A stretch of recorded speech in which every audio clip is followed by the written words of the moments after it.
Ladies and gentlemen, this is Adam Cole, baby. And you're listening to Sports Guys Talking Wrestling. When they're not covering the sports world, they're talking about the world of professional wrestling. It's Sports Guys Talking Wrestling. Now, with Justin Simmons, here's Stu Myrick. Sports Guys Talking Wrestling on the Horn. Stu Myrick, Justin the Smash Simmons. It's fight week, baby. It's fight week. It's fight week for you. Yes, that's right. I mean, I'm not fighting. I had but F1 week. I'm calling fights. I had F1 week last week. So, me and two-time Oscar-winning actor Michael Douglas. I'm more impressed with John Oates because I'm a Hall & Oates. Well, John fan. Oates that was huge for me. That was my very first concert, and I interviewed him last year at that very spot. So it was good to see John Oates again. We'll talk about that later because we want to get to the, I guess, best way to put it is the hilarity that has been the WWE in the last 6-7 days since Saudi Arabia, and to help us laugh at it and dissect it and everything, it's our good friend from the Sporting News, Brian Fritz. How are you, man? I'm doing good. I mean, I think the big question that we need to know, though, is are you more of a Manhunter guy or Private Eyes? I already had the answer Man-eater, before he did. excuse me. Man-eater. I was a big Private Eyes fan. I mean, I like all their music. I think you my celebrate the entire catalog. I do. I will have to say this. If you do like Hall & Oates, I recommend The Bird and the Bee. They do like a whole tribute to them, and yes, it's well done. But I would have to say It Isn't So is my go-to. That was a good one. So when I saw them in concert, they were promoting Big Bam Boom, and it was 1985, 86. The year of the IROC. In Shreveport, Louisiana. Myself, my buddy Jack Arp, classmate of mine, we went to the Hirsch Coliseum. I don't think it's even called the Hirsch Coliseum anymore, in Shreveport, and saw them. Till Tuesday opened up for them. Till Tuesday, huh? Till Tuesday, yeah. Nice. Wow. That was an interesting show. So you have one, Brian? I have to just know if you got a Hall & Oates chant that you like. I like Private Eyes a lot. I mean, that's pretty good. Yeah. I mean, song that you get to clap to as well. I mean, get the beat going. Come on. That's true. That's true. So, all right. So let's get into this thing. Let's talk about the event first. Well, I was going to say, talking about Private Eyes. Yeah, I think we could use some more investigating on this whole matter, couldn't we? We really could, because there's so many stories coming out. Let's talk about the event first. Talk about Crown Jewel. In the couple of the highlights. First of all, Brock Lesnar, Cain Velasquez. So they pumped this up. WWE pays Cain Velasquez a boatload of money to have him join their roster. They hotshot him to this world title match in Saudi, only have him tap out in 2 minutes to the Kimura lock. I mean, really, that's what we're doing now? We've basically reduced him to, this was Brock getting his revenge for losing the UFC title 10 years ago? It was a really weird decision to put together this match if that's all they were going to do. And, I mean, there's been stories that the match is so quickly because Velasquez has been dealing with a knee injury. But if that's the case, then why would you put him in this position? I mean, I'm not saying that Brock shouldn't have gone over, but they did not do Cain any favors. So now you've got this guy who's brand new to your promotion, and you have him lose this quickly. He taps out. They don't even mention him again on Raw the next night, or a couple of nights later. So it was just a really strange thing to put Cain out there. I mean, and the other thing is too, I mean, for Cain, I believe this is only his third wrestling match he's ever done. It's obviously his first in WWE, but it's also his first one-on-one match. Right. And it's a totally different style than the two prior matches he had done, which were down in Mexico, part of, 6-man tag team matches. It's a different style, and he's showing off his athleticism. And to bring him up here and put him in this weird position of, kind of hot-shotting him in this match, and it's a totally different style, and having him lose in 2 minutes when, I mean, you've signed this guy apparently to a multi-year deal. You've made an investment to have this guy, and I'm sure they're going to think that, well, everybody has short memories, but it's still not. It doesn't seem like a smart decision to do on the surface, at least. I think you just hit the nail on the head right there, though, Brian. Is that it is true, though. People do have short memories. Right now, after this whole fallout, and we're not even talking about what happened outside of the ring, but one of the most important things that did happen over there was that The Fiend ended up coming away with the WWE title, or the Universal title, rather. And just, wasn't it like a month ago where there was like a no disqualification, and then on Monday night they like no contest, and then people didn't even mention it the next night, and now I couldn't even remember telling you about this match. Hell in the Cell. That's something that WWE does, and it works though. That's a Vince McMahon philosophy, though. I mean, as much as I think a lot of fans care about the details and do remember things, Vince McMahon has a habit of saying nobody remembers that. I mean, I know people that have been on the writing team there that have said, hey, we will bring things up to Vince and say, hey, don't forget about this or that. That just happened a couple of weeks ago. And his reaction will be like, nobody remembers that. And the thing is, fans do remember it. It's just, I think a lot of fans that watch WWE have been conditioned to say, I don't like that they're doing that. I remember it, but it's just like, this is what they do. It is what it is because it's WWE. Let me ask you this, and this is the problem I have. So, okay, you want to destroy Kane like that.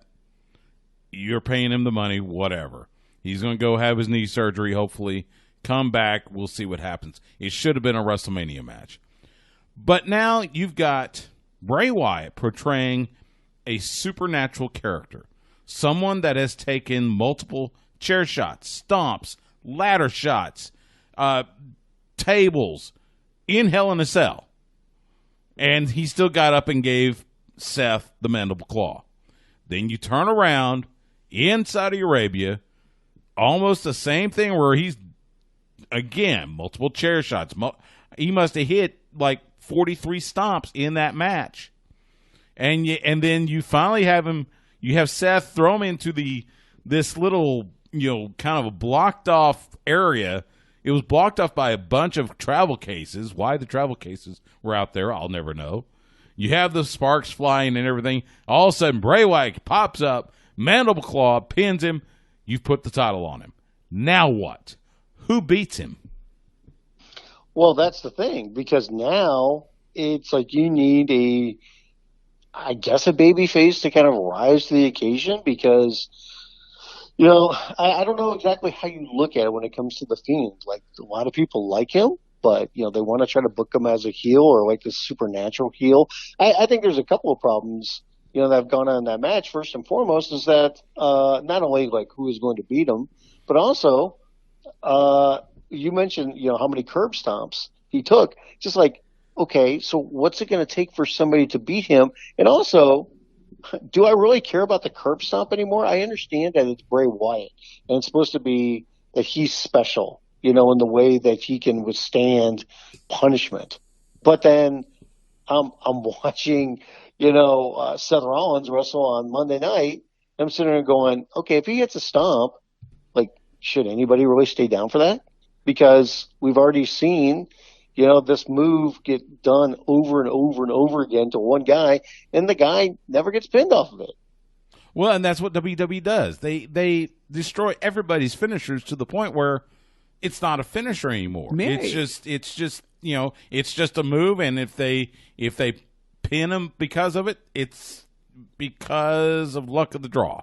Right, or it's almost like, hey, let's have somebody kick out of the finisher, which happens everywhere. But in WWE, it's this weird formula that they do of like, he kicked out his finisher, quickly, let's move the camera, let's get a reaction of somebody with their mouth wide open and reaching, and then the other reaction is, hey, let's get the person that gave the move and didn't get the pin, let's get their reaction as they have to wipe their hair back and look at the heart camera, bug their eyes out of their head and go, oh my God, I can't believe they get kicked out of that, Well, at least you know the tropes by heart. Other people do. It's not that difficult. It's done time and time and time again. It's cookie cutter. But I have an important question in the sense of booking. You're talking about Bray Wyatt and his invincibility, supposedly, right? Does anybody recall when The Undertaker was no longer invincible? I do not know this moment. I'm too young. I just know that it had to have happened at some point, right? Because right now, the way that we talk about Bray Wyatt, I feel if there was people like us back then doing what we're doing now, we would be saying the same thing about The Undertaker. My at this reaction moment. to that, though, would be it's a different time, it's a different era. Right. And I think you have to read the era that you're in. At the time when The Undertaker debuted. But Supernatural Dead Man sounds silly regardless. Yeah. Yeah, I mean, and I get that. But in 1990, when they debuted, the way you thought of WWE was different than what you think of now. So wait. And you're a little more accustomed to, for lack of a better term, cartoon figures, because that's what the Fiend basically is. This is almost like they've turned the clock back to late 80s, early 90s WWE. May I remind you, gentlemen, that there is a gentleman out there who makes a good living in this industry by having people suplexed by his genitals. There is that, but I mean that's almost like an inside joke, kind of a thing. You're not going to put a world title on Joey Ryan. Right, but the fans have to play along. See Supernatural in this day and age. I mean, for the most part, I mean there are things that are comedy related, and there are like that inside joke of a Joey Ryan. But for the most part, I think a lot of people want to see more reality based when it comes to your wrestlers and your storylines. That's kind of where we're at right now when it comes to the business. And WWE is still taking not a hard turn, but they're still turning against that in some different ways. In just the way that they do their storylines overall, I think it's not just, hey, we've got this supernatural character, but I just think that, the way that they do their promos, just kind of the way that they put their television together, the way that they book their characters, the way they do their storylines. So much of it is not in what people really want right now. It's not veering towards that direction. It's like, we know what we want to do, whether that's veering into, what the audience really wants to do. And I think there really is a distinction between the two. It doesn't look like necessarily it's that big of a deal, but it's enough to where, people are not viewing that show the way that they were even a year ago, 2 years ago, 5 years ago. Yeah, I think you're right. Talking about Brian Fritz from the Sporting News, follow him on Twitter at Brian Fritz. So, in the rest of the card, no other titles changed hands. The OC won the World Cup, even though they got beat by the Viking Raiders that week on Raw, but that's okay. You had Team Hogan defeating Team Flair. Did you have skin on it or something? Huh? You had some skin on that match or what? Which match? The tag team match? Did you have a bet on War No. Machine or what? No. I'm sorry. You sounded really disappointed about that. It was what it was, So all that. So now they decide to try to leave Saudi Arabia. The plane is delayed. They're delayed for almost up to 24 hours. Now, apparently Vince got out early. Brock and Paul Heyman and Hogan and Flair got out early. A few others got out early. But the rest of the roster that went over there was stuck. And we heard officially it was because of mechanical issues. However, there have been a myriad of stories, and we'll mention him, Dave Meltzer from the Wrestling Observer, notably, talking about, there was something about, Vince was upset because they hadn't received payment from the previous event in Saudi Arabia. I think that was Super Showdown in June. The company had not received the $60 million for that one, which apparently magically appeared about 2 hours before they went live with Crown Jewel. How much of what you have heard gels with what you know, and I'm sure the truth is somewhere in the middle. Yeah, I would agree, because I'm not doubting that there may have been mechanical issues, but it feels like there's a lot more that went on to this. And I think some of the things that really stand out to me are, while some people will sit there and say, well, Vince left his guys stranded because Vince left the country before, he got out of Dodge and he left the wrestlers behind. Now, there are some things when it comes to timeline where some people will say, like, they didn't know about the issues with the talents playing until Vince was already out of the country.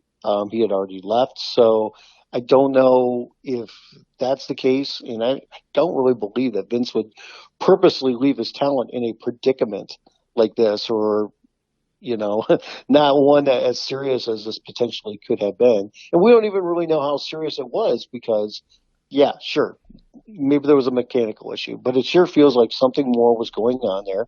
And regardless, I think a lot of talent believe that something else is going on beyond this, where I don't think anybody was, in fear of their lives. But at the same time, to be stuck in another country, especially Saudi Arabia, and you don't know exactly what's going on, and it's for 24 hours or however long it was, and you're not getting many answers to it, and everybody's being coy and giving, their different perspectives on what's going on, you're not going to feel good about it. I mean, even if you're stranded there and you don't feel like there's any shenanigans that are going on there, but you're stuck there for like an extra day, that's bad enough. Because of where you are, you know how long the flight is going to be. Even from then, you're just going to New York. So what brand are you on? Are you going to go home, or are you going to stay in New York to get ready for Raw? Even some of the people that went to New York and said, okay, now I'm going to go back home, even though I know I'm only going to be home for a day and I got to go back after Raw. Some of them even had flight issues once they got to New York because their flights were delayed, or they missed their connecting flights. So there was issues all around, but I think one of the biggest takeaways is wherever that truth that lies in between is, I think a lot of the talent were very upset about the way this all went down, from not only being stranded and the frustrations that come with that and being stuck on the road even longer, but then something else happened and they feel like they were out of the loop when they would like somebody to give them an honest answer of what's going on. Yeah, it's very odd and very I don't want to say suspicious, but it's just there's just something weird about it. And as we said, I think it's something in the middle, and we'll probably never know the full truth. Although it is kind of ironic that it seemed right after that WWE issued a press release saying they're going to expand their partnership with the Saudi General Entertainment Authority, and they're going to include a second large-scale event each year through the rest of their 10-year agreement, which expires in 2027. Now, correct me if I'm wrong, but we've had 2 events in 2019, and I think they had 2 events in 2018. So, yes. What was this? Was this just to help stop the drop of the stock price, or am I missing something? I think the original agreement that they made, which was actually through 2027, was for one event a year. And it's just that each year they've added an event. And I think this was just basically the official announcement that they will be doing 2 events per year through 2027. And I think they announced it so quickly is because the stock was dropping, and it has been dropping very quickly over the last couple of weeks. So they wanted to put a Band-Aid on that to say, hey, all this money that Saudi Arabia is paying us, even though we won't tell you exactly how much money it is for each event, but you just know that it's a lot of money that we're going to be getting 2 of those checks per year, guaranteed for another 8 years going forward. But my question now is, what talent agrees to go on this flight? Yeah, that's a very good question, because I think there's a lot of guys that even if they do believe the mechanical issues, or they believe whatever the truth is going to be, I think there's a lot of people that feel very uncomfortable about it, and they're going to sit there and go, I don't want to go to Saudi Arabia. I don't feel good about this. Unless WWE says, well, what if I pay you X amount? And they can afford to do it because of the amount of money that they make off this event. Now, some people, will then say, okay, if you pay me this amount, I will go. But there's going to be some people that are just like, you know what, you can't pay me enough. And I don't even know if WWE really wants to, pay people, get into the practice of paying more people for these events. Obviously, they do for some of your bigger stars to be on these shows. I mean, I'm sure Shawn Michaels got paid very well. Hulk Hogan has been paid very well. Undertaker gets paid very well. I'm sure Brock does as well. But when it comes to just guys that are their everyday workforce, I don't know if they really want to give them a lot more money and just say, hey, You can go there or you don't have to go there. We'll give you that choice. But what's going to happen if there's a lot more people that say, hey, I don't feel comfortable about going to that country, and then we just had this whole incident that just happened, and I don't want to go. What if there's 20, 30 talents that say, I don't want to go? Exactly. That's going to be the big question. I think the next one is probably in June next year. That's going to be a big question of who is going to be on that card, who's going to agree to go. I mean, is it going to be another legend heavy, card with, Triple H and Shawn Michaels and all the old timers? Would they put a lot of NXT talent on there in that case? And by the way, would Saudi Arabia and the Prince be happy if they put NXT talent on there, because they're probably not as familiar with those talents? No, you're absolutely right. Speaking of NXT, give us your thoughts on, because of the travel delays, they had to pretty much scrap whatever they had planned for SmackDown. It turned into an NXT takeover. I'm calling it NXT Takeover SmackDown. And then subsequently on Monday Night Raw with Adam Cole making another appearance and several of the NXT talents. What did you make of that? How much is that going to help NXT's Wednesday night show on USA? Yeah, and can we kind of agree that in a roundabout way, this was like the best thing that happened to WWE, because we got this show and their names have been the headlines all week. Yeah. I totally agree, especially when it came to SmackDown, because, they were booking that show, on very short notice. It sounds like the NXT talent that did work that show didn't even arrive to the building until minutes before the show went on the air, which is why they started off with a segment with Brock Lesnar and Paul Heyman, and they kind of dragged it out a little bit. So, you know what? They made the best of the situation, and it turned out to be a really hot show. I thought NXT looked really, really strong with the way that they were dominating all night long, whether it was Shayna Baszler going out there and beating up Sasha Banks and beating up Bayley, and then Adam Cole beating Daniel Bryan in a really, really strong main event. The crowd was hot for that show as well. For Monday night, they didn't do as good of a job, I think, when it came to emphasizing NXT, because they didn't have a clean win, in the main event. That crowd was a little bit more dead. Yeah, what was up with the crowd? I expected a Long Island crowd to be eating up the NXT versus Seth Rollins matchup. Yeah, that was very strange. I mean, that crowd was just kind of dead all night. You would think, like, okay, well, we should get Adam Cole against Seth Rollins in the main event. And the crowd wasn't jacked for that as well. And I think some of that is I'm really starting to think that the shine is really coming off Seth Rollins. And I think there's a lot of people that, for whatever reason, are tired of Seth, whether it's – and I think some of it's just the way that he's been booked. Yeah. He hasn't been booked as the strongest guy necessarily. I think people get tired of some of the promos that he does. I mean, it's just kind of a culmination of different things. And then for some people, it's just the way that he speaks out about fans on social media. And I think it's a culmination of different things. Now, when it comes to, Wednesday night, I mean, in the NXT TV show, we got to see what they're going to do here. I would think that show has to benefit from those guys being on Raw and SmackDown. There's going to be some people that say, hey, normally I don't watch the show, but I saw these guys on, those other two shows, and I'm interested in seeing more of them. And I mean, that would be the goal, you would think. And we'll see if that's exactly what happens here, or if it doesn't make a difference. Yeah, especially if we can see Keith Lee doing those moonsaults off the top rope. That'd be not even on the top rope. He went up and over it. Matt Riddle even at Raw? I mean, Matt Riddle's like one of the top NXT stars, and he wasn't even showcased. You're right. You're absolutely right. I really thought, whether they do the match or not, okay, I really thought when Brock Lesnar was out there for that opening segment that Matt Riddle was going to come out there and challenge him. I think he was going to do something. Yeah, I think a lot of people expected that because of Matt Riddle's UFC background. Made sense. Have him come out there, at least do something. But no, they decided to just go with the Ray thing. And then Riddle has been outspoken for years now, saying, I want to face Brock Lesnar. Yeah. It doesn't mean you're going to do the match necessarily. But, I mean, to at least tease it or do something. Now they had other plans for Brock, and they're doing a program with Rey Mysterio, and I get that. And that's why maybe you just tease it. But, I mean, just the overall way they used NXT on Raw was different than the way that they did on SmackDown. On SmackDown, they said, we're going to let these guys just have their way.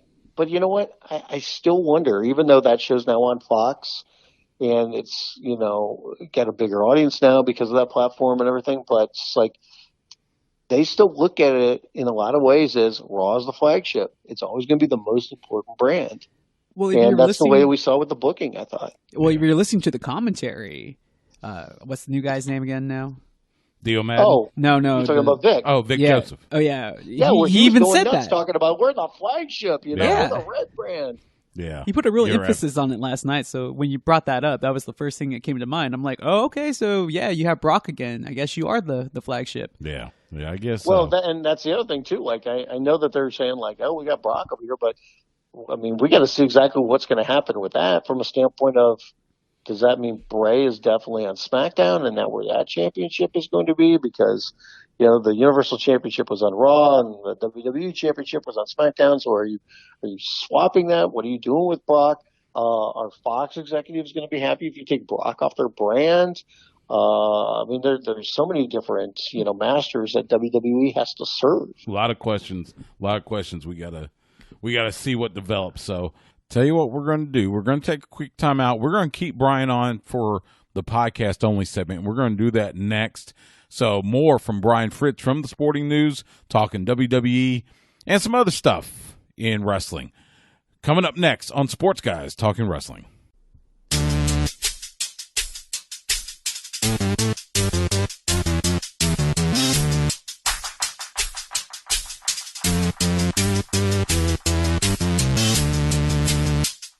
Ladies and gentlemen, just in case you're deaf, dumb, blind, stupid, or let's just assume poor, this is MJF, and you're listening to the Sports Guys Talking Wrestling.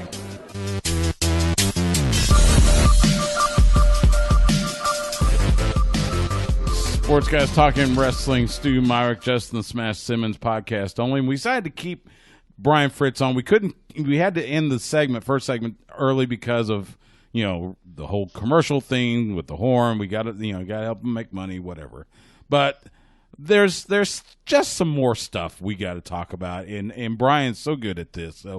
So something you brought up during the first on-air segment about Seth Rollins, and let's talk about that for a second, because I am in full agreement, and I think Justin is as well, that Have been for a while. Seth Rollins has, I don't know if he's lost all of his shine, but he's getting dangerously close into Roman Reigns pre-leukemia territory, where nobody wants to see him. Everybody's tired of him. His Twitter game has not helped him any, between picking fights with Kenny Omega, Will Ospreay, fans. It's not his fault that he's a Chicago Bears fan, is it? The Bears are really bad.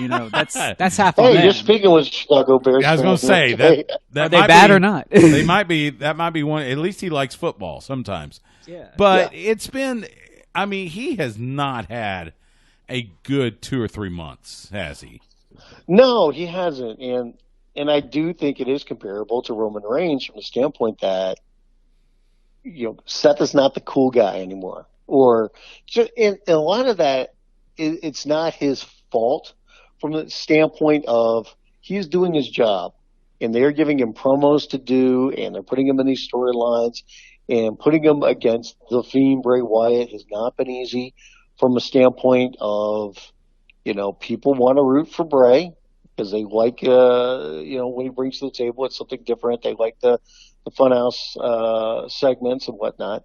So there's that. And then the whole, Seth being, afraid of him, and even some of the promos that he has done, talking about Bray have not gone well just because of the wording. Now, you can also say from Seth's standpoint, if you don't think it's good, go to them, because you've got enough stroke, and say, hey, this isn't good. We've got to come up with something different.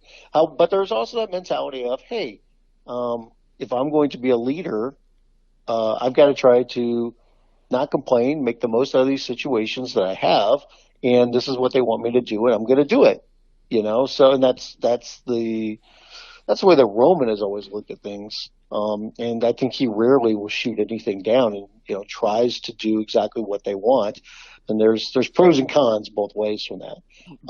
But there's just something that's going on with Seth over the last few months that, he's just not the cool guy that he once was. I think it's a little bit tough from him as a baby face. I thought that Seth was better as the kind of smarky heel, and before he suffered his knee injury a couple of years ago, I mean, that's where he really was on fire and was probably doing his best work with the company. But since he's come back, they put him as a baby face, and we see what's going on lately. And, there's more and more people I think are just tired of the way that we see Seth booked. We're tired of Seth, firing back at fans, which I get it. I can get the frustration. There's always going to be plenty of, haters on social media. But, the way that he kind of describes a lot of things is he puts a lot of emphasis on, well, fans don't get it. Fans don't understand this. Fans don't understand that. Rather than saying something as simple as, I get your frustrations, and, trying to be a little bit more empathetic. And he doesn't do that. Yeah. I don't know. And that's the thing. I don't know if a heel turn would help him, or if it would, like when Triple H came, they did the thing with him and Triple H, and then here comes Adam Cole and the rest of the Undisputed Era. I got to be honest, I was actively rooting for Seth to say, yeah, I'm going to NXT. But I don't know if that would help him much. I don't know what would rehabilitate his image right now. What would rehabilitate him probably is if he stayed off Twitter and if he was gone for 2 months. Because the best way to get over a lot of times is just be gone and come back. Because, once you are gone for a while and you come back, you can be the hot guy once again. People will forget about some of the other little things.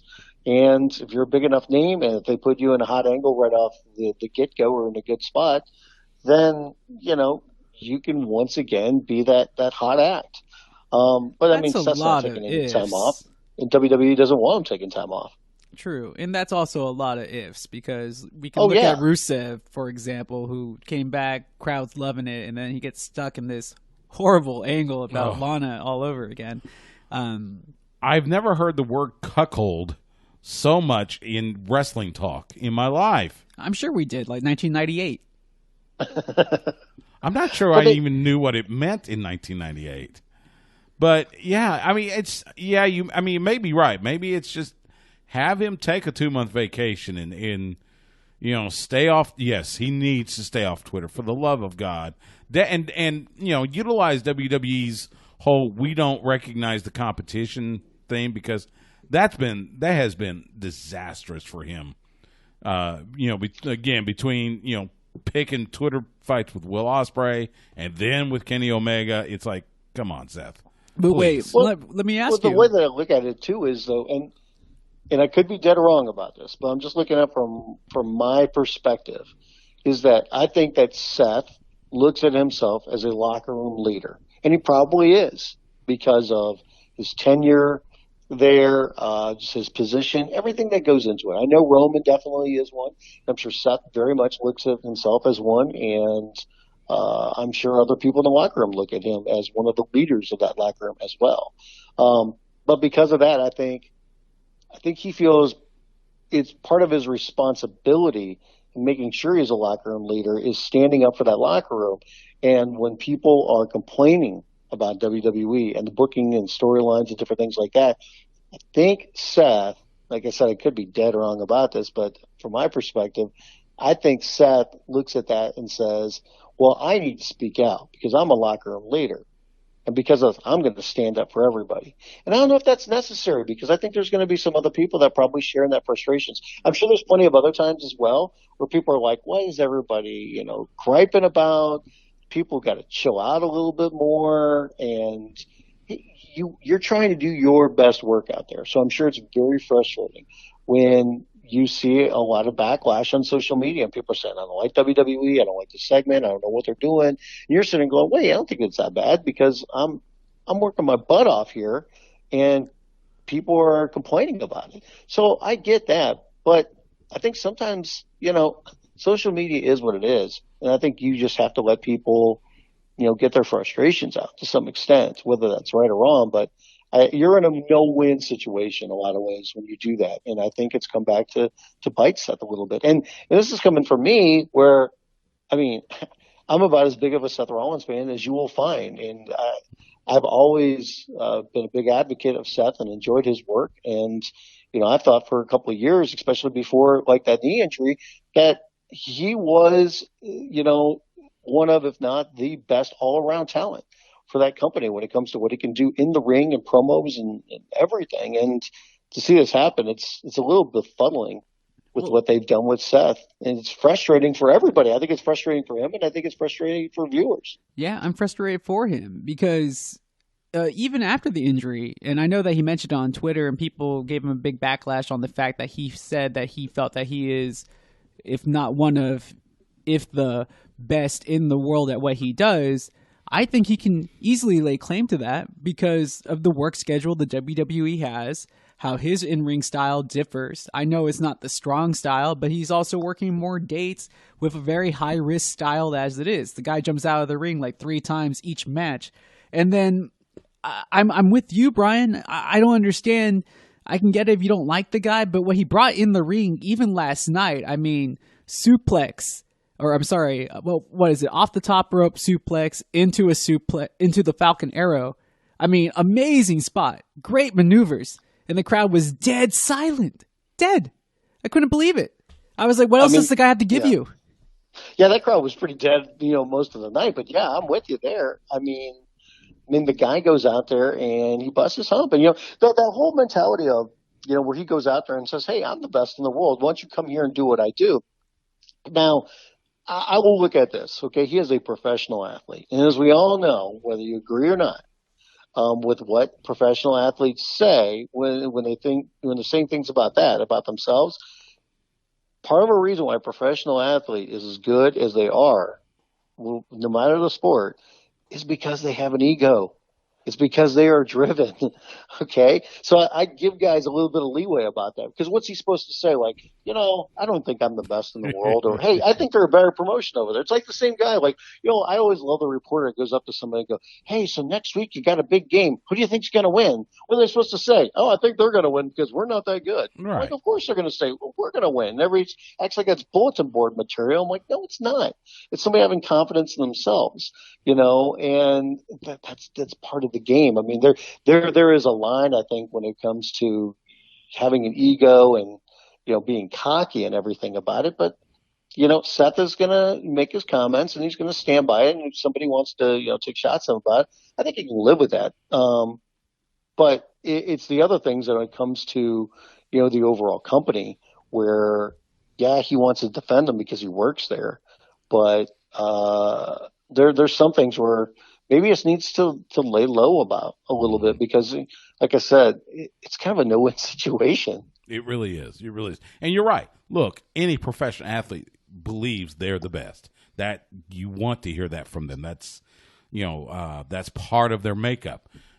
But it's the whole getting into spats and everything, as you said. It serves nobody's purpose except just riles up, internet fans, and then you get into spats, and it just makes you look little. It makes you look small. And I think for some people, I mean, the way that they perceive Seth Rollins right now is like, this guy, he's just a company shill, and he's going out there, he's doing these bad promos, and look at what they've got him in this goofy storyline or whatever it's going to be. And it's just like he's not the cool guy right now. Yeah, and you can see how quickly your perception can be changed when it comes to the way fans look at you, especially in today's day and age of social media and coverage and pulling back the curtain when it comes to the wrestling business. There's so many different things where one day you're hot and the next day you're not. Yeah, you're absolutely right. You really are. But you're right. They're not going to take him off the road anytime soon. So it seems like the logical thing to be done is to make him turn heel because he's always been a better heel than he has been babyface.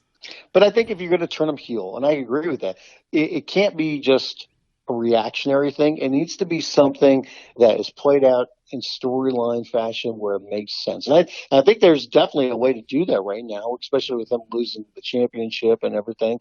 It's just whether or not they will do that. Yeah, I felt that this would be the best time. Yeah, I'm not exactly going to hold my breath that WWE does it right. Well, I was going to ask, who's the next challenger for the title? Do you remove him from the title chase already and then let him try to undertake this heel turn? Because it sounds like with all the ammunition that's been given, the fans, the Twitter spats, you can easily just be like Chris Jericho-like in the sense where it's like, oh, you guys used to love me, now you hate me, so guess what? I hate you.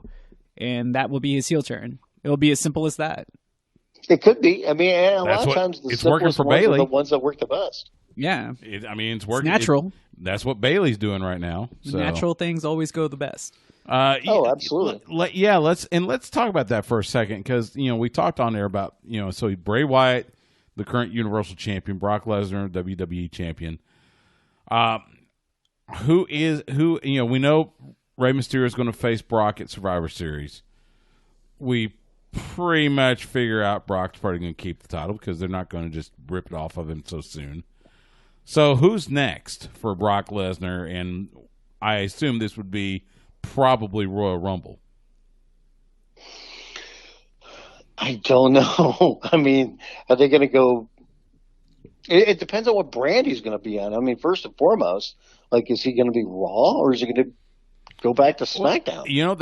The way they portray it, he's now a Raw guy because Bray Wyatt's on SmackDown. Could they go Seth? Man, if you put Seth and Brock again, I think the crowd's going to turn on that match faster than they turned on Roman Triple H at WrestleMania 32. Because I'm just not sure what direction they go in when it comes to Brock. I don't even know what they're going to do with Bray Wyatt. Oh, I don't know, and that's something Justin and I were talking about a couple of weeks ago. Let's fast forward to WrestleMania in Tampa. Do you see a main event that could be formulated now?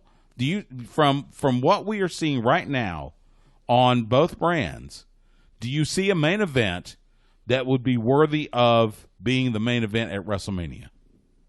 Yes, Becky Lynch against Ronda Rousey. Yes, thank you. Yeah, I mean that's Becky Lynch in any match, pretty much. That's if Ronda Rousey comes back, which I don't think. I'll be honest, I don't think she's coming back. I think I do. I think she'll be back in time for the Rumble. Yes. Okay, so let's go men's. What men's match? Do we have an idea? Not really. If I had to guess for the two men's matches for the two championships, I would say Brock Lesnar against Cain Velasquez, and I would say Bray Wyatt against Roman Reigns. I mean, what about the NXT title? Watch that be the main event. Watch it be Finn Balor against some other person. Finn Balor, Adam Cole.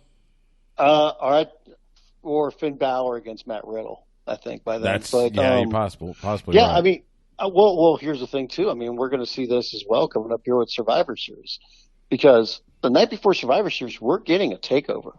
NXT is having their own show, right? But then NXT talent is going to be featured as a part of Survivor Series, as well. So, by the way, are we waiting for the tagline that everybody just loves so much to get thrown at us time and time and time again, where we get to hear the announcers say Survivor Series, that one time a year where the superstars of Raw square off against the superstars of SmackDown and the superstars of NXT. You got to add that in now.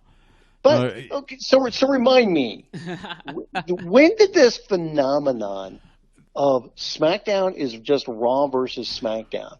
When did this horse crap begin? Was it like 2-3 years ago? With the brand splits, because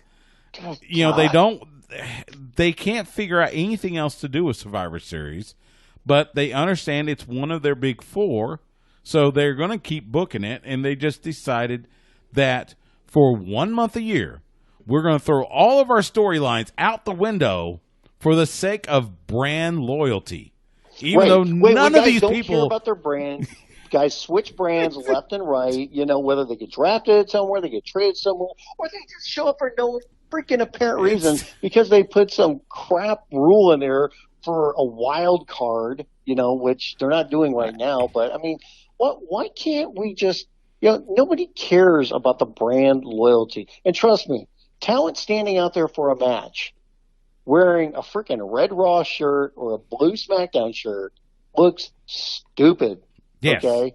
Yes. So can't we just build something in storyline to where it's 4 versus 4? I mean, come on. If you want to put NXT talent on there, I get it.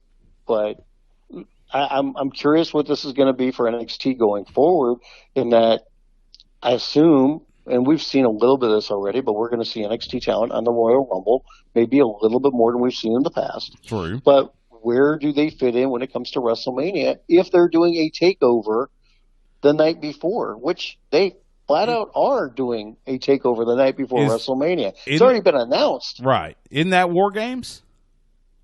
No. Well, that's for Survivor Series, but I'm talking about WrestleMania. okay. Well, I mean, but yeah, NXT takeover before Survivor Series, that's War Games, right? Yeah, that is War Games. But even for WrestleMania, they're setting this precedent that they're going to put NXT talent on major WWE pay-per-views. Like, they're going to be doing takeover the night before WrestleMania in April. So, how are you going to spread the NXT talent around, like saying, okay, well, we want to put this match on the takeover, but what are we going to do for Mania?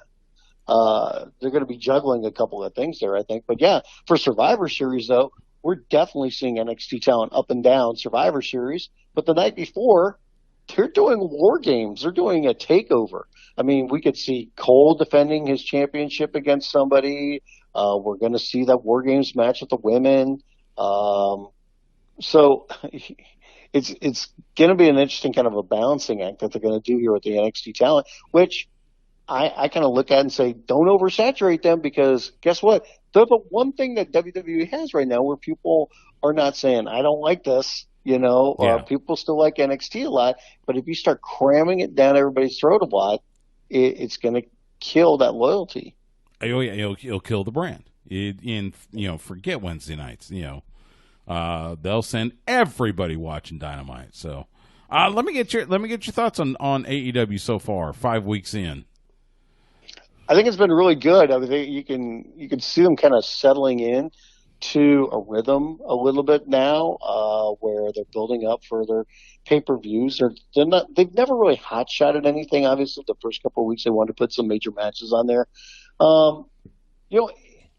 Their formula is similar to WWE in some ways when it comes to some of the matches that they're going to do, especially like you're looking for this Wednesday, like they're doing Jericho and Sammy Guevara against Adam Page and Pac, and she's going, why is Guevara in that match? Well, he's part of Jericho's faction, but somebody's got to lose that match, and he sure seems like the fall guy in it. Yeah. So I get that formula. The biggest difference to me, though, is they've kept the storylines very simple. They've kept them in a fashion that are understandable.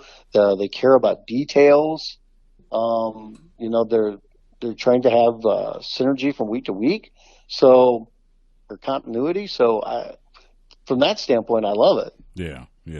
I saw the latest NWA Power. I'm from that era, so I'm loving every minute of this.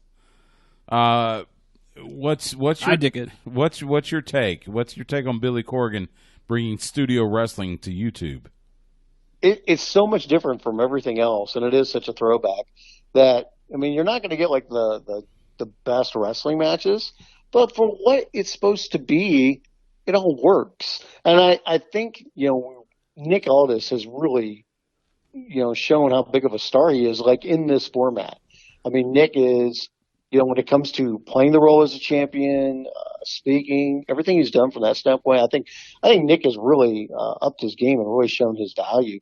It might not be for everybody when it comes to the show, but it is so much different from everything else we're seeing out there. I think the question now is going to be, how long can they sustain this? Because Billy Corgan has been very upfront, going, "Hey man, if I don't get a TV deal or if I don't start making money off this ain't going to last forever, because I can't be paying for this out of my own pocket, for a long period of time because I'll be losing money. Right. So we'll see if somebody wants to step up, and it doesn't have to be a ton of money, but it has to be enough to where they can do this show and probably bring in some more talent. And of course, they'd like to get a different platform for it as well, a bigger one.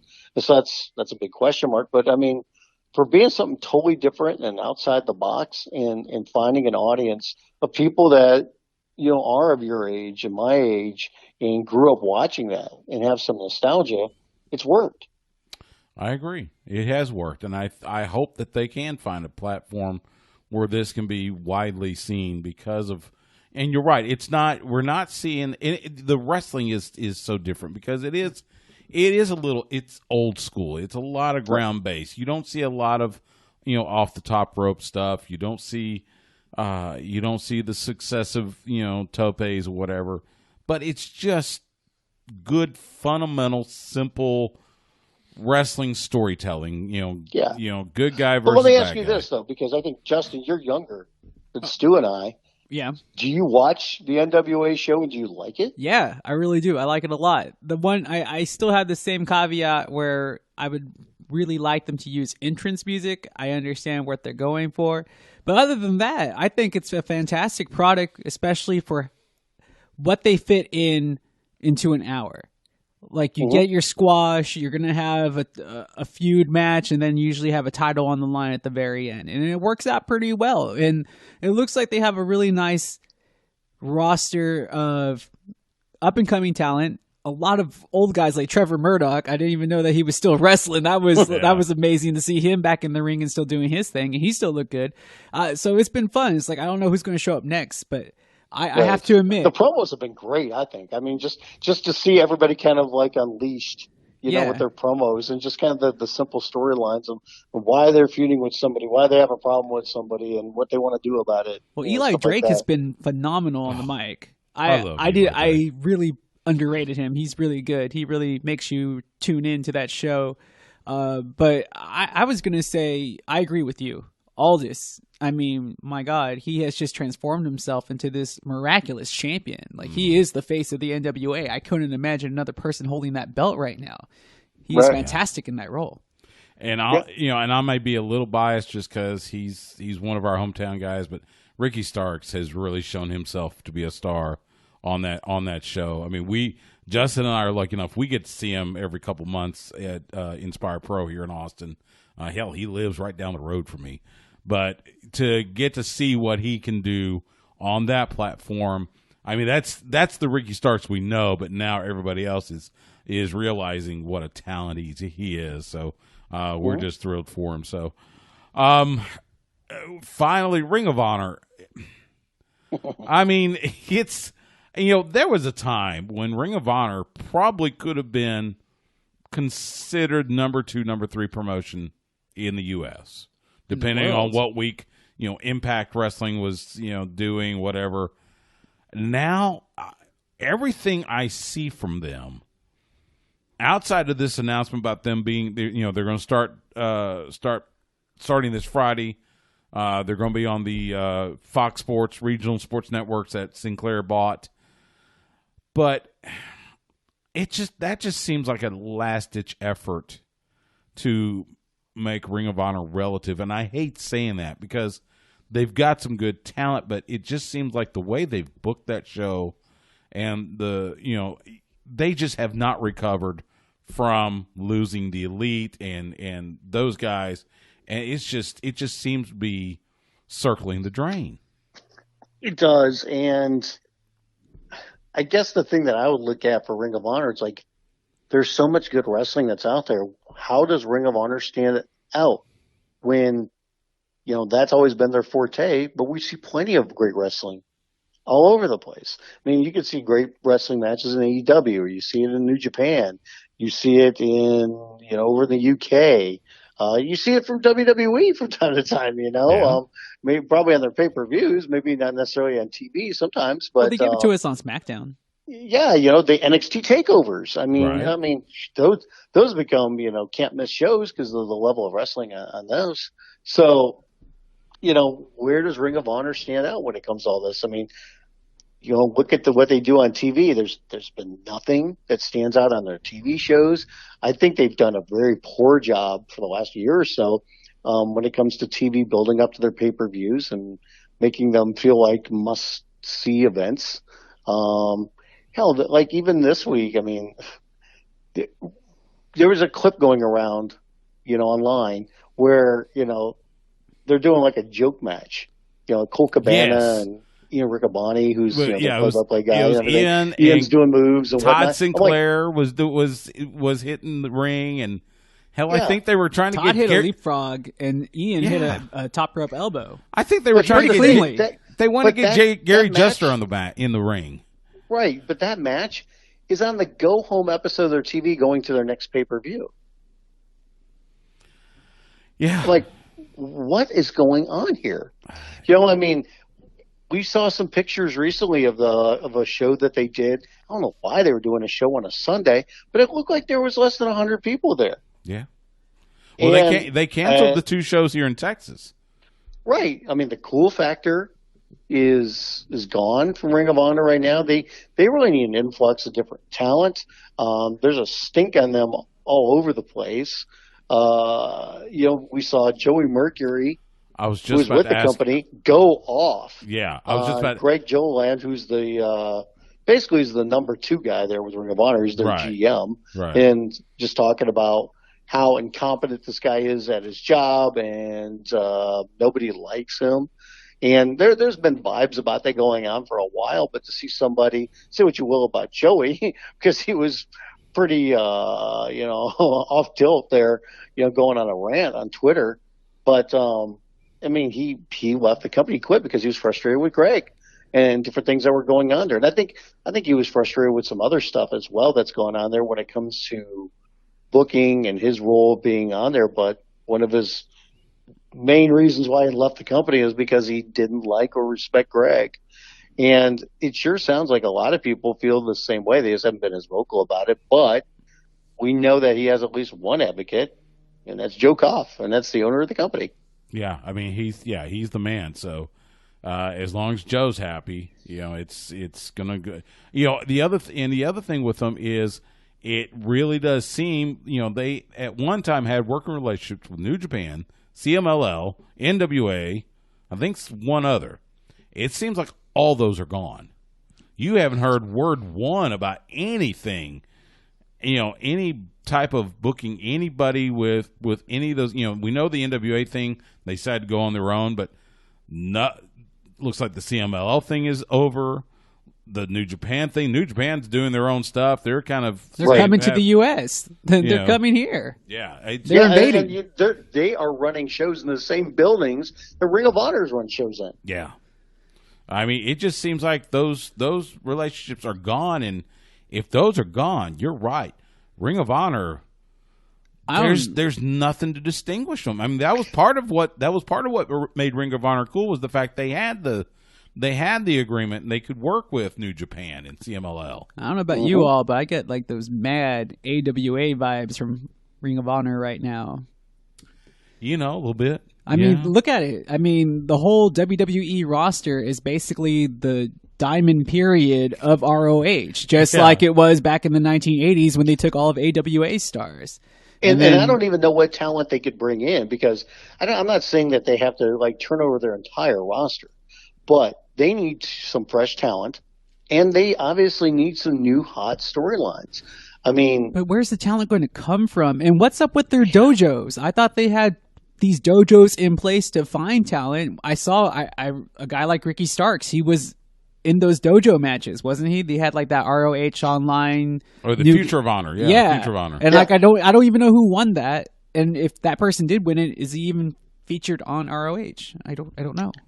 I don't know. I mean, and you've got some contracts that are coming up here. I mean, PCO's contract is coming up. I think he's going to stay. The Tate twins left, the boys. Yeah, the Bandito's contract's coming up. I would assume he's going to stay, but I don't know that for a fact. Marty Scurll's contract is coming up. That's been a big, people have been talking about that going back for a year, about what he is going to do, because all of his buddies from Bullet Club are in AEW. I think he's staying. It sounds like he is staying. I don't think he's going to WWE. I don't know what the interest level is there. I'm sure there's some interest, but I don't know if they really want to shell out the money he can make elsewhere. I think AEW is interested in him, but I've said this for a little while, I think he's going to stay in Ring of Honor. And I've had a couple of people scoff at me about that, but I think that's where it's going to end up, is he's going to stay with that company. He almost seems like he wants to stay there for no other reason, trying to make himself the top guy, make the name for himself, and he figures the way to do that is to stick it out with Ring of Honor and try to rehabilitate it. Wait. But that's the whole plan all along. Why didn't he win the title? There's a lot of questions about that because, okay, when you go back to earlier in this year, when Ring of Honor did the show at Madison Square Garden, there was questions about whether Marty was even going to be in that match when they did a triple threat match between himself and Taven and Jay Lethal for the title that obviously Taven won and became champion. There were questions about putting Marty in that match. There was plenty of questions about who was going to win the title that night. I think that most people behind the scenes of Ring of Honor were convinced going into that show that Marty was going to be leaving the company later in the year when his contract came up. So there was no way they're going to put the title on. There was a couple people I think that were cool about putting the title on him, but I think most people said there's no way Marty's winning this because we are convinced this dude is gone. Like he's going, and it was going to AEW. Like he's out of here. He ain't staying. But I think a lot of that has changed since then because I think that he's kind of looked at the landscape and says, I'm comfortable here. If they make me a very competitive offer with the schedule that I have, I'd be happy to stay here. I could be positioned as a top guy here. And I think now, obviously, if he does sign, then, they can pull the trigger on making him the top guy. But is Marty as hot as he was 6 months ago? A year? Can they rehab him? Can they build or rebuild Ring of Honor around the Marty scroll on the top?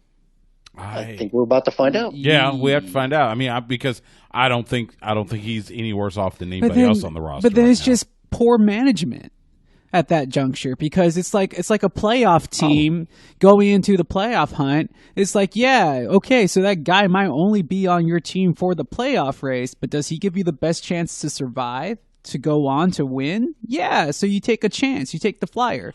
They needed to have taken that chance on him, regardless if he was going to leave or not, because you would have at least gotten the 5 to 6 months and stamped on him when he was red hot, because that's the last time I recall talking about Ring of Honor in a serious manner on this show was at that juncture, and Villain Club. Villain Enterprises was hot then. Right, and Villain Enterprises was something that Marty insisted that he do because he came off Bullet Club, and I think a lot of people thought like, okay, well now Bullet Club is no more, and Cody and the Bucks are all gone from Ring of Honor. Marty will stand out as a singles guy, or stand alone, on his own. But he wanted to have another faction. He's the one that insisted, let's do a group again, and that's why they said, okay, we'll let you do it. We'll do Villain Enterprises. And remember, originally there was a couple other people that were involved in it, and they're gone. Yeah. Mm-hmm. So, it's him and PCO and Brody King. So they appeased him in that way.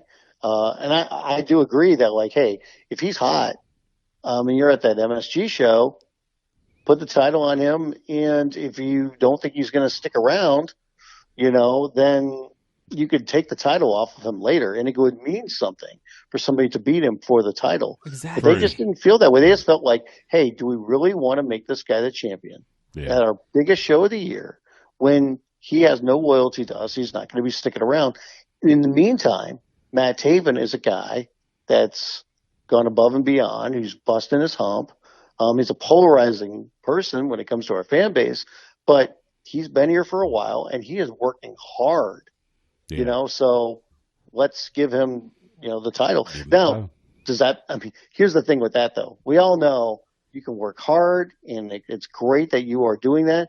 But if you're not the right guy at the right time, then what's the point of doing it? And I think you're like me, Stu, in that we both like Matt Taven a lot when it comes to both personally and professionally. But his championship run did not go well. No, it didn't. And I think part of that may have been this downturn for Ring of Honor. I know we've kept you for a while, so I'm gonna end with this. Wait, I have to know now. Okay, but so if somebody beats Matt Taven, does it mean anything to anybody now? Well, he's already been beat. I know he has, but after that now. Is it going to be one of these, what's the guy who won it for the WWE? Nobody expected him to win. I'm sorry. Jack Swagger? No, not him. The Indian fellow. Oh, Jinder Mahal. Oh, Jinder. I was going to say Canadian Indian, but yes. Yes. So yeah, is this like a Jinder Mahal thing at this point with Matt Taven? Because I felt that his work was a little bit more appreciated by the fan base, but then the title run came, and then everybody kind of crapped on it. Right, and I think he was just put in a different position to carry everything. Well, once you're going on last, that's a whole different ball of wax. Now, they're trying to turn a babyface now. We'll see how this goes. I think he's still going to be one of their featured guys. Yeah. Roosh is the champion, but who's Roosh going to feud with? I mean, it looks like PCO is going to be coming up here. How many people are going to buy into that? I mean, I'll say this flat out. I mean, I give PCO a ton of credit. That dude's 51, 52 years old, whatever he is. And he's out there and he's working hard. He's taking some bumps I would never, ever take in my career. Right. I'll tell you the truth, man. But you know what? For me, and I don't know if a lot of other people are like this, I think there's some, I'm not a big PCO fan because I just I don't like the gimmick that much. And like that dude just going out there and you just take one vicious bump per match. It is a little one-dimensional. I've seen this time and time again. It's totally understandable because that same mentality carries over to a character like Orange Cassidy. Either you like it or you don't. Right. Yeah. All right. Do you have any opinions on that? I'll leave you. I'll leave you with this. So you think about Ring of Honor. Did the shenanigans and everything, and you and I were there. Did the shenanigans that Ring of Honor pulled at MSG, did that hurt their deal with New Japan? No, I don't think it did.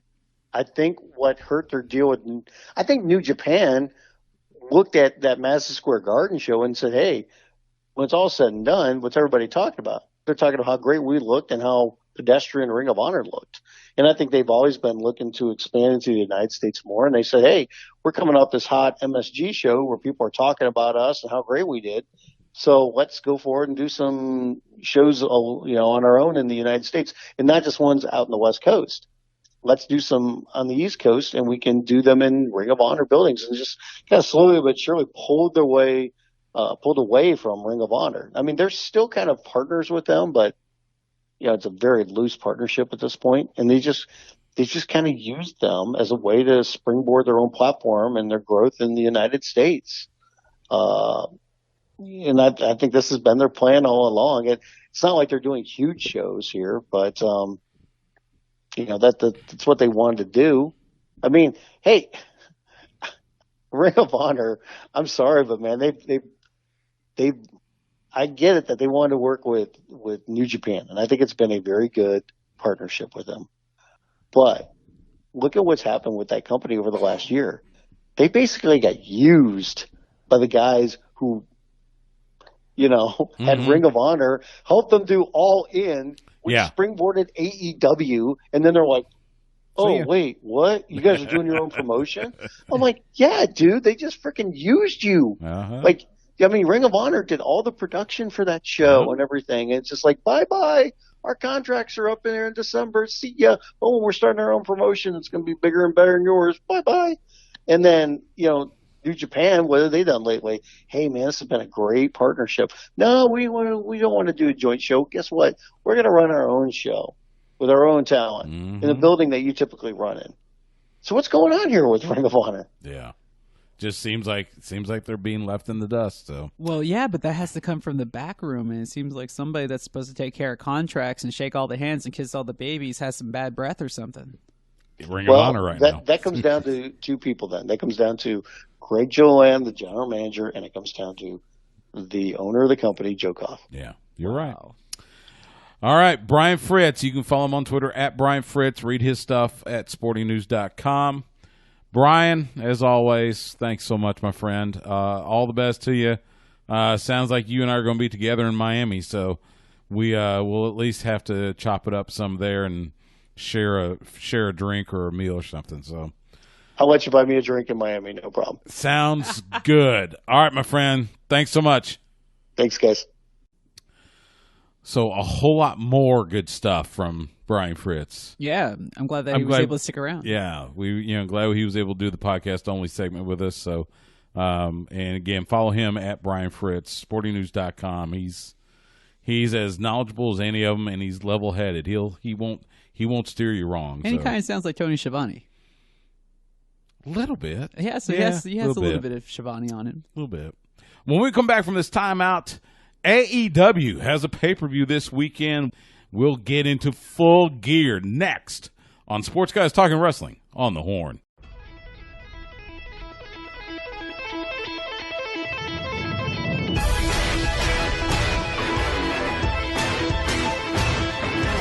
Super Kick Party!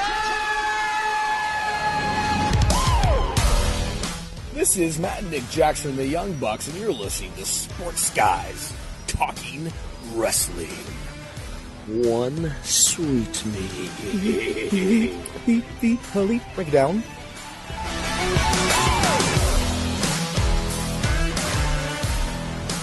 Sports Guys Talking Wrestling on the Horn. Stu Myrick, Justin the Smash Simmons.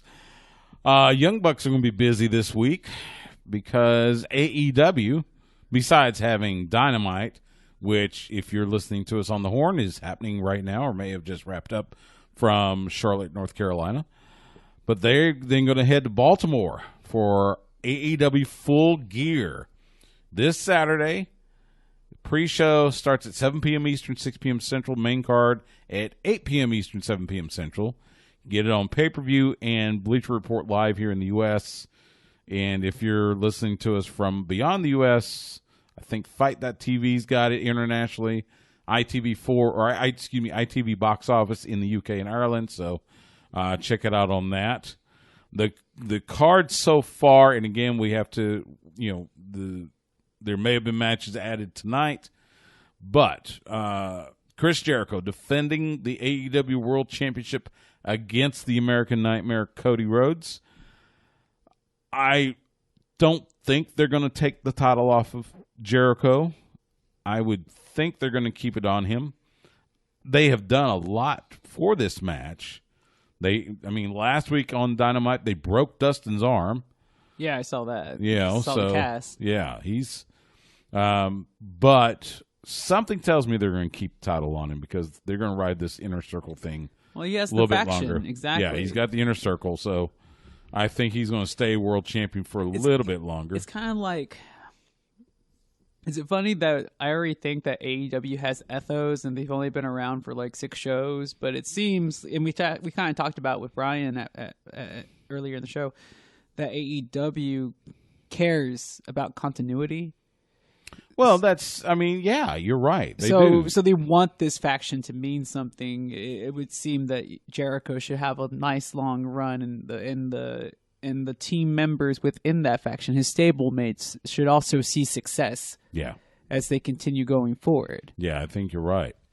Hangman Adam Page and Pac in the rubber match. I think they're 1-1-1. I think they've had a draw. Hangman's won, Pac's won, so now they get the rubber match. I guess that's the way to put it. What's the term I'm looking for? The actual wrestling term? The payoff? Blow off. The blow off. This is the blow off to the feud. Yes. There you go. Thank you. I wonder if there's going to be any type of stipulation or if it's just going to be, Hangman doing cowboy stuff. I won't say the real word because we're on the radio. And Pac doing Pac stuff. Yeah. That's what I assume it would be, if anything. It just really depends because it is a pay-per-view. You expect them to take it up a different level, but I'm not sure what to expect from an AEW pay-per-view. I'm assuming it's going to be just like All In and All In 2, where it's the most zany of the zany, off-the-wall possibilities, and some people putting themselves into some real danger off of some crazy stipulations.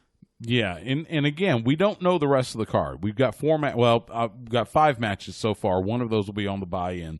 On the main card, Young Bucks versus Proud and Powerful. I guess that's what they're going to call Santana and Ortiz now. Kind of a meeting of two of the best tag teams, at least in 2019, and probably two of the best tag teams in the last 5 years. But yeah, I do agree with that. But do the Bucks basically have to wrestle every tag team that appears on AEW just to justify that tag team being there? That's what it kind of seems like. That's what it feels like. It feels a little like that. Because it really feels like, hey, you guys don't know these tag teams, but they're going to wrestle the Young Bucks, and they're probably going to win, so that way you take them seriously. I would hope people would know Santana Ortiz. I would too, but it's not guaranteed, though. I mean, Impact had no real viewership during that time. True. And the only reason we really even saw them... attack the Rock and Roll Express. How dare they? Well, that too, but the only reason we really got a chance to see them, and I really started noticing them more, is because they were wrestling in Texas a couple of times. They came to Inspire Pro, and that's what made me kind of go back and look up their run, and it's like, oh, they've had a great run. Nobody's watched them. Yeah, you're right. Because they were on Impact back when it was on Pop? Who knows? Yeah, so one of those channels. Kenny Omega, Jon Moxley in a lights out unsanctioned match. And I do like, again, old school guy, I like the touch of turning the lights off and then back on. Now, you know what? I have no clue what you're talking about. Oh, you don't know about that? Okay, so way back in the day, and I remember this, and I've been told this. So this is when they would have a match that is unsanctioned. So it was not sanctioned by the NWA or World Class or Mid-South or AWA. Commission, whatever. So what they would do is they would turn the lights off as if saying this is the end of the show, and then they'd bring them back up. That way it's separate. So I like the fact that that's why they call it a lights out match. Oh, okay. It's another term for unsanctioned. Gotcha. So did you like the touch? Did you see on Dynamite last week? It started with Moxley going into the office with Tony Khan, and Tony Khan telling him, look, we want this match, but we can't sanction it because of what you two may do to each other. And Moxley's going off, and he says, okay, well, his blood's on your hands then, or whatever. Did you like that touch? Because I did. I thought that was really neat. I see where you're getting at, but it's just like I try to kind of just look at wrestling all in its own little bubble of just. I'm always still so confused, man. It's like, when am I supposed to take this super seriously, and when am I supposed to think it's a joke? And I see what they're trying to do, like they're trying to blur that line, but at the same token, this is professional wrestling, so why do I need any other added stipulation to a feud which should be settled in the ring anyways? Like that's where my mind is sometimes, because I understand that it's trying to add to the severity of it, but I'm just all like, when Goldust was having his feud and Roddy Piper's had to step in, that was a Hollywood backlot Raw, totally out of left field, something that was major, something I could see being unsanctioned. Right. But I'm like, if they're just going to meet in the ring and they're going to beat each other senseless, it's like the term unsanctioned really doesn't do anything extra for me. And it'll be interesting to see what they do with this. If weapons are introduced, tables, whatever. I would suspect they are, especially with Jon Moxley. Yeah, like I have to admit, I was one of those guys that never really saw the original Jon Moxley work, and I'm not a big fan of the hardcore style for the most part, especially deathmatch. Hardcore, I understand, and it has its time and place, but the deathmatch style, I've just never been a big fan of. So, what Moxley is trying to bring, I guess I'm just not.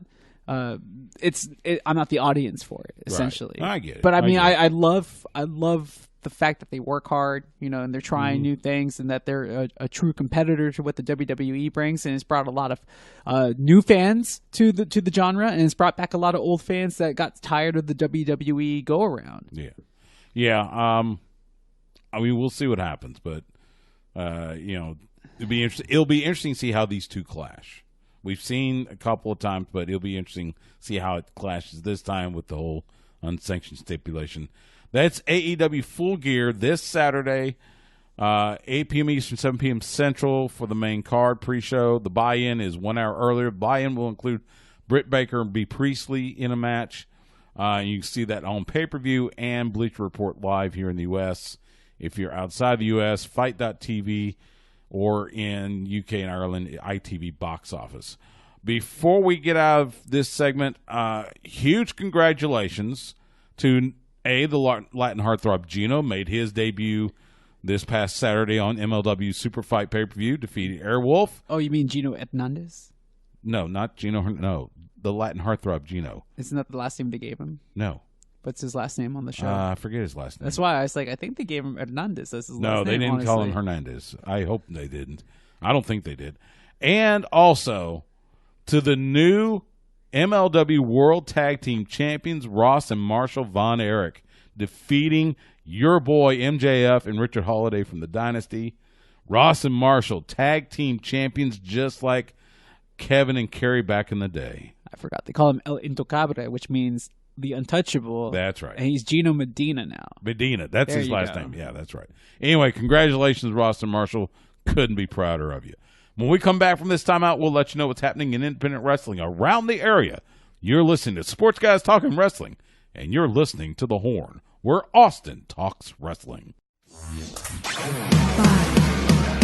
4, 3, 2, 1.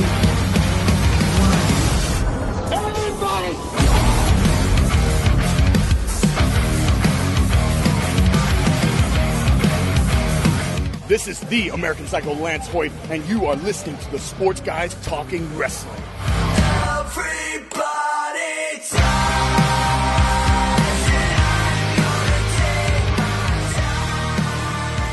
Sports Guys Talking Wrestling on The Horn, Stu Myrick, Justin the Smash Simmons. You know, I'm glad that you used Lance's intro because it's just a good reminder to everybody.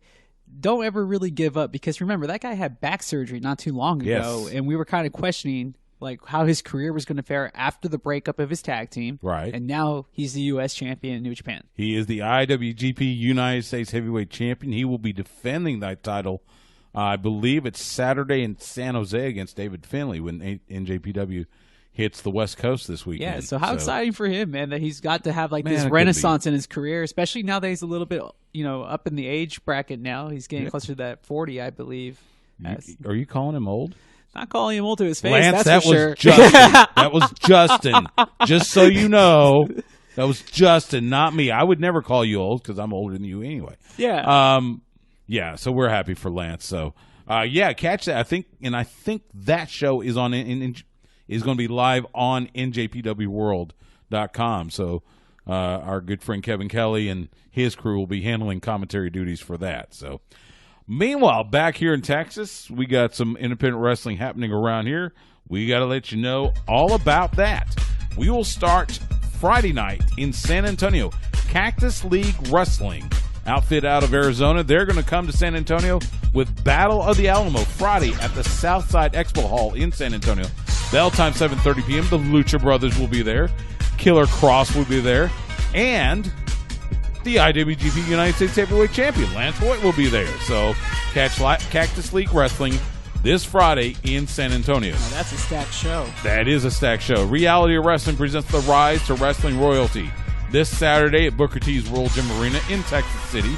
Bell time 7 p.m. It's their TV taping, so you know Ruthless Ryan Davidson will be there. Will Allday, Alex Grazia, Unholy Isaiah James, Hyon, and more. That's Reality of Wrestling this Saturday in Texas City. Lions Pride Sports presents Here to Stay. It's their second anniversary. Saturday at Smitty K's in College Station.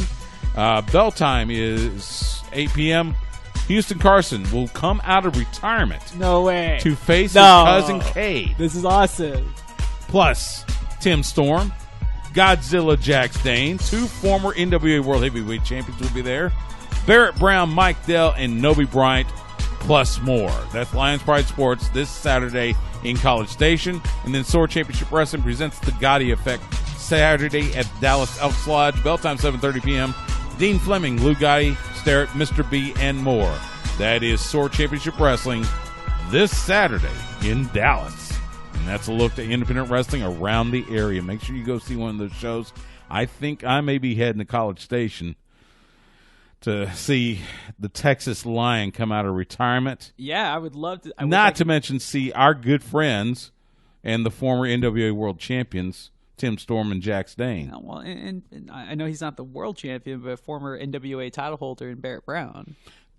World Junior Heavyweight Champion. Yeah. That's right. He wasn't the 10 pounds of gold, but I mean, best in his weight class. He is, and he was the last one. Yeah, for all intents and purposes. He kind of still is. Yeah, So, he's kind of like defending. In fact, he's going to wrestle Jax, and Barrett is defending something called the King of Texas belt. Yeah.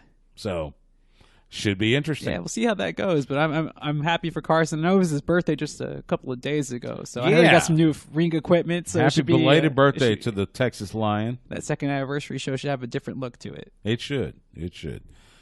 What do you got going this weekend? Well, if people have some time, there's some pro boxing going on in the Alamo Dome at the Illusion Theater in San Antonio on Saturday. I believe bell time is 6 p.m.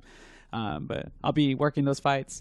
I won't be speaking Spanish, but it will appear on Univision in the San Antonio market. Okay. So that will be my Saturday night, basically. By the way, before I forget, good luck to our good friend Thunder Rosa. Yeah. Who'll be making her MMA debut, I think it's Saturday. Friday night. Friday night with Combate Americas in San Antonio. So we are sending all of our best to Thunder Rosa. I'm not laughing at her. I'm laughing because I read a tweet from her earlier today. She says she went to go watch a movie, and she's like, it's so hard to cut weight and then smell that popcorn. I was like, yeah, I can just imagine. Yeah, but good luck to her because I know she's putting in a lot of work. She really and has. After getting her debut today on NWA, so much going on. She was on the episode of NWA Power that debuted. This weekend, let's see, Friday night, Lake Travis wraps up the regular season against Anderson from Historic House Park in downtown Austin. Lake Travis has clinched at least a share of the 25 6A district championship. Assuming they win, they will be the district champions. They're the number one seed for the district in D1. So that game will be at 7:30 p.m. pregame, 7:15 with Mark Honig, Bucky Godbolt in the booth. I will be on the sidelines. You can hear that on the Horn 104.9. Saturday, 2:30 p.m., the Longhorns return home to DKR. They will face the purple curse that is Kansas State. That game kicks off at 2:30 p.m. That means pregame starts at 10:30 across the Austin Radio Network. You'll have Aaron and Rod from the Texas Tail Garden at Schultz Beer Garden, and then Chad and Bucky from Bevo Boulevard as we get ready for the Wildcats. So that'll do it for this week's Sports Guys Talking Wrestling. You can follow Justin the Smash Simmons on Twitter, Instagram, and Twitch at The Smash Simmons. You can follow me on Twitter and Instagram at Stu Myrick. That's STEWMYRICK. You can follow the show on Twitter at SGTWATX. You can find us on Facebook and Instagram at Sports Guys Talking Wrestling. We are proud to be the official broadcast partner of the Professional Wrestling Hall of Fame, and we're proud to be part of the great lineup you hear every day on the flagship station for the Texas Longhorns and your radio home in Austin for the Dallas Cowboys. We are the Horn. Catch us Wednesday nights, 10 p.m. Central on the Horn, or you can catch us anytime on demand by going to hornfm.com and click on the On Air tab, or by subscribing to us on your favorite podcast platform. Our thanks to Brian Fritz from the Sporting News for joining us, and our thanks to you for giving us a little bit of your time tonight. For Justin, I'm Stu. We will see you at the matches.